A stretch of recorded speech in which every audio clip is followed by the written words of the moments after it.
सबको जय मसीह की। और आज तारीख है 27/7/2025 और हम शाम का वचन पढ़ेंगे भजन संहिता 43, 44 और 45 अध्याय। हे परमेश्वर, मेरा न्याय चुका और विधर्मी जाति से मेरा मुकदमा लड़, मुझको छली और कुटिल पुरुष से बचा, क्योंकि हे परमेश्वर तू ही मेरी शरण है। तूने मुझे क्यों त्याग दिया है? मैं शत्रु के अंधेर के मारे शोक का पहरावा पहने हुए क्यों फिरता रहूं? अपने प्रकाश और अपनी सच्चाई को भेज, वे मेरी अगुवाई करें। वे ही मुझको तेरे पवित्र पर्वत पर और तेरे निवास स्थान में पहुंचाएं। तब मैं परमेश्वर की वेदी के पास जाऊंगा, उस ईश्वर के पास जो मेरे अति आनंद का कुंड है। और हे परमेश्वर, हे मेरे परमेश्वर, मैं वीणा बजा बजा कर तेरा धन्यवाद करूँगा। हे मेरे प्राण, तू क्यों गिरा जाता है? तू अंदर ही अंदर क्यों व्याकुल है?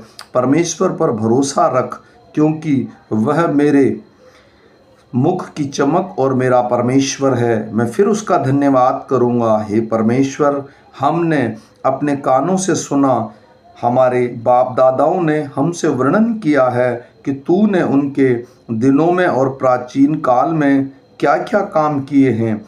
तूने अपने हाथ से जातियों को निकाल दिया और इनको बसाया। तूने देश देश के लोगों को दुख दिया और इनके चारों ओर फैला दिया, क्योंकि वे न तो अपनी तलवार के बल से इस देश के अधिकारी हुए और न अपने बाहुबल से, परंतु तेरे दाहिने हाथ और तेरी भुजा और तेरे प्रसन्न मुख के कारण जयवंत हुए, क्योंकि तू उनको चाहता था। हे परमेश्वर, तू ही हमारा महाराजा है। तू याकूब के उद्धार की आज्ञा देता है। तेरे सहारे से हम अपने द्रोहियों को ढकेल कर गिरा देंगे। तेरे नाम के प्रताप से हम अपने विरोधियों को रौंदेंगे, क्योंकि मैं अपने धनुष पर भरोसा न रखूँगा और न अपनी तलवार के बल से बचूँगा, परंतु तू ही हमको विद्रोहियों से बचाया है और हमारे बैरियों को निराश और लज्जित किया है। हम परमेश्वर की बढ़ाई दिन भर करते रहते हैं और सदैव तेरे नाम का धन्यवाद करते रहेंगे। तो भी तूने अब हमको त्याग दिया और हमारा अनादर किया है और हमारे दलों के साथ आगे नहीं जाता। तू हमको शत्रु के सामने से हटा देता है और हमारे बैरी मनमाने लूट मार करते हैं। तूने हमको कसाई की भेड़ के समान कर दिया है और हमको अन्य जातियों में तितर बितर किया है। तू अपनी प्रजा को सेंत में बेच डालता है, परंतु उनके माल से तू धनी नहीं होता। तू हमारे पड़ोसियों में हमारी नामधराई कराता है और हमारे चारों ओर के रहने वाले हमसे हंसी ठट्ठा करते हैं। तू हमको अन्य जातियों के बीच में उपमा ठहराता है और देश देश के लोग हमारे कारण सिर हिलाते हैं।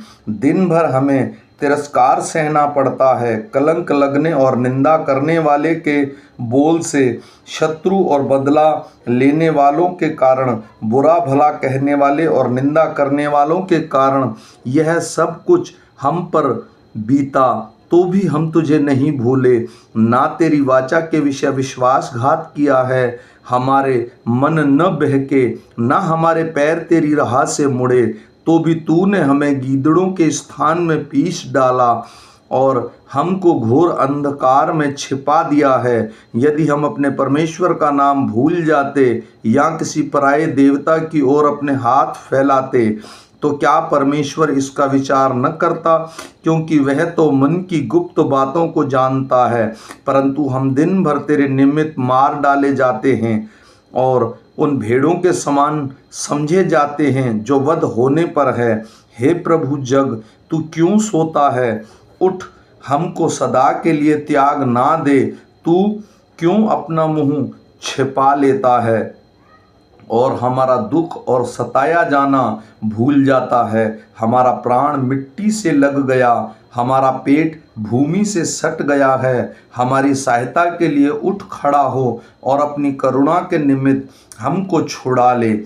मेरा हृदय एक सुंदर विषय की उमंग से उमड़ रहा है। जो बात मैंने राजा के विषय रची है उसको सुनाता हूँ। मेरी जीभ निपुण लेखक की लेखनी बनी है। तू मनुष्यों की संतानों में परम सुंदर है। तेरे होठों में अनुग्रह भरा हुआ है, इसलिए परमेश्वर ने तुझे सदा के लिए आशीष दी है। हे वीर, तू अपनी तलवार को, जो तेरा वैभव और प्रताप है, अपनी कटी पर बांध। सत्यता, नम्रता और धर्म के निमित्त अपने ऐश्वर्य और प्रताप पर सफलता से सवार हो। तेरा दाहिना हाथ तुझे भयानक काम सिखाएगा। तेरे तीर जो तेज हैं, तेरे सामने देश देश के लोग गिरेंगे। राजा के शत्रुओं के हृदय उनसे छेदेंगे। हे परमेश्वर, तेरा सिंहासन सदा सर्वदा बना रहेगा। तेरा राजदंड न्याय का है।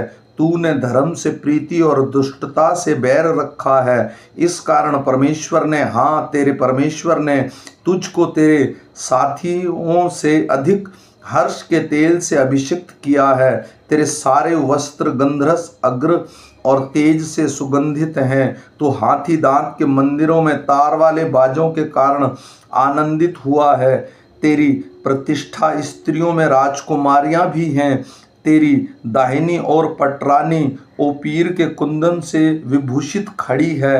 हे राजकुमारी, सुन और कान लगाकर ध्यान दे। अपने लोगों और अपने पिता के घर को भूल जा, और राजा तेरे रूप ही की चाह करेगा, क्योंकि वह तो तेरा प्रभु है। तू उसे दंडवत कर। सोर की राजकुमारी की भेंट लाने के लिए उपस्थित होगी।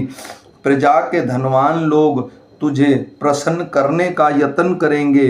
राजकुमारी महल में अति शोभ्यमान है। उसके वस्त्र में सुन हलवाल बूटे कढ़े हुए हैं। वह बूटेदार वस्त्र पहने हुए राजा के पास पहुंचाई जाएगी। जो कुमारियां उसकी सहेलियां हैं, वे उसके पीछे पीछे चलती हुई तेरे पास पहुंचाई जाएंगी। वे आनंद और मगन होकर पहुंचाई जाएंगी, और वे राजा के महल में प्रवेश करेंगी।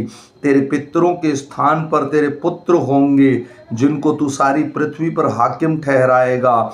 मैं ऐसा करूँगा कि तेरे नाम की चर्चा पीढ़ी से पीढ़ी तक होती रहेगी। इस कारण देश देश के लोग सदा सर्वदा तेरा धन्यवाद करते रहेंगे। आमीन। फिर मिलेंगे सुबह के वचन के